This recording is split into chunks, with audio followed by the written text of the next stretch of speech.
Mes sœurs, mes frères, je vous salue encore. Quand je vois les réactions importantes, je vois bien que vous êtes tous sensibilisés sur la question de notre pays. Mais je voudrais préciser d'abord une chose. Nous n'avons que le Congo. Le Congo est notre nation.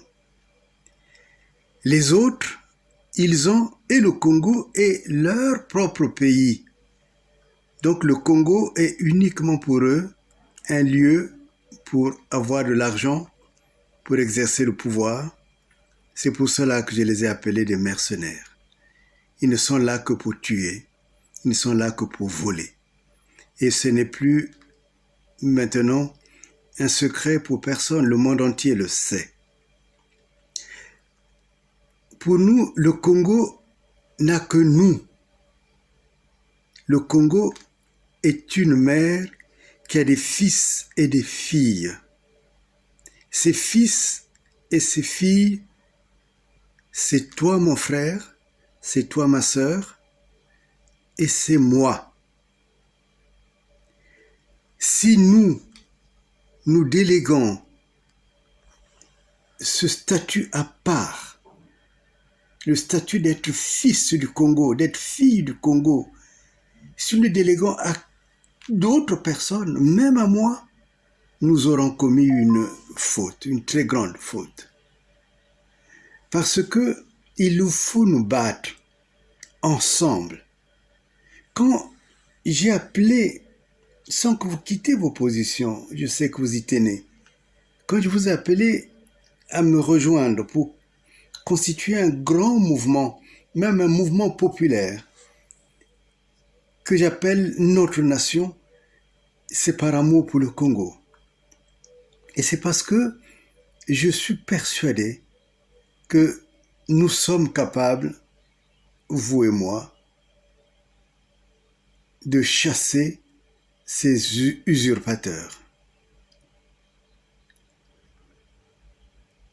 Lorsque j'ai parlé du mois de mars, je vois des réactions des personnes qui disent que c'est ceux qui sont en prison qui vont sauver le Congo. Ne les mettons pas en danger. Ne mettons ni Okombi, ni Mokoko plus en danger. Parce que Sassou est devenu comme un chien enragé.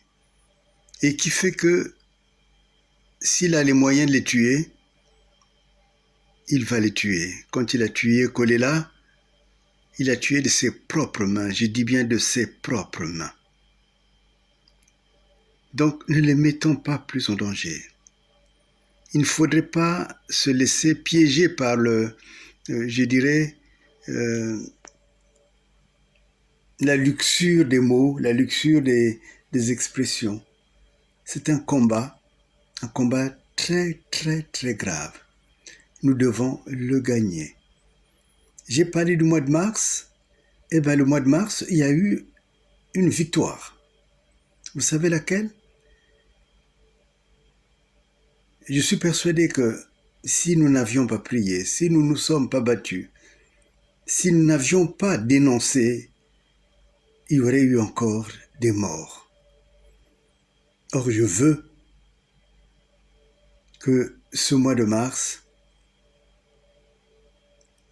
que l'on puisse conjurer le sort, que désormais il devienne un mois normal, que nous n'y perdions pas nos enfants, les enfants, nos frères et sœurs qui sont précieux pour le Congo. Et c'est pour cela que quand je vous ai dit que en mars, Sassou partira, si vous avez suivi les agitations, si vous aviez suivi les proclamations de l'histoire du Rwanda, le Rwanda qui vient avec des hélicoptères, qui vient avec tout ce qu'il faut, que si le Congo est attaqué, sous-entendu si on renverse Sassou, ces miliciens, ces militaires, tous ces tout cela vont déferler sur le Congo. Mais pourquoi on a fait toutes ces annonces? Pourquoi? C'est parce qu'ils ont peur. Et il faut savoir une chose importante, c'est que quand on mène une action, surtout une action qui touche tout le monde, il y a beaucoup de ressorts. Le premier ressort sur lequel j'ai travaillé, et je salue aussi les amis de Tevars TV qui font un travail de sensibilisation incroyable. Et il y a, au début, on pouvait dire, mais toutes ces paroles ne servent à rien. Si, je crois qu'il y a une sensibilisation. Surtout autour de l'histoire du Rwanda, j'ai senti que les gens ont bien vu la menace qui pèse sur notre pays, ont bien vu que le Congo est vraiment en danger. Alors, donc, par rapport à cela, je dis bien par rapport à cela, le pouvoir sait qu'il est en danger. Il n'y a que ceux qui s'amusent sur la toile d'une certaine manière qui pensent que nous ne sommes pas un danger pour Sassou. Sassou, lui, il le sait. Kiki le sait. Okemba le sait. Et tous, ils savent que ce pouvoir est sans lendemain. Maintenant, un bon général, il gagne déjà en voyant toute cette panique du côté de Sassou. C'est cela la communication. Mais par-delà la communication, j'ai envie de dire, nous tenons le chrono, parce que c'est nous les enfants du Congo. Nous tenons le chrono parce que nous avons la conviction que Dieu veut vraiment que ce pays soit libéré. Et nous sommes maîtres donc du temps. Nous n'allons pas nous agiter comme l'adversaire s'agite. Au contraire, nous continuons à regarder toutes les opportunités, je dis bien toutes, pour renverser ce pouvoir. Je veux que ce pouvoir soit renversé. Je veux que Dieu ne ferme pas mes yeux avant qu'il soit dit que le Congo nouveau est là. Donc, mes amis, il ne s'agit pas de dire que tu as promis, tu n'as pas fait, parce que le Congo nous appartient. J'ai besoin de toi. Toi qui réagis, il ne suffit pas seulement de réagir. Comme disait Kennedy, ne cherche pas à savoir qu'est-ce que le pays va faire pour moi, mais qu'est-ce que je vais faire pour le pays.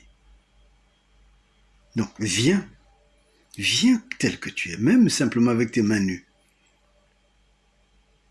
Mes contacts sont faciles, ils sont disponibles partout. Prends contact, constituons une vraie armée en route qui regroupe, qui va retrouver les autres armées qui sont déjà prêtes. Je ne peux pas dire plus. Nous sommes toujours dans l'agenda que nous avons fixé. Et c'est nous qui tenons l'agenda. Ceux qui veulent vraiment se lever, ceux qui sont des vrais fils et des vraies filles du Congo, comprendront ce que je dis. Et je leur demande de se lever, de venir à nous, pour libérer notre nation. Vive le Congo. Vive notre nation. Que Dieu bénisse tous les enfants, les vrais enfants du Congo. Et que cette victoire, qui est déjà là, glorifie son nom.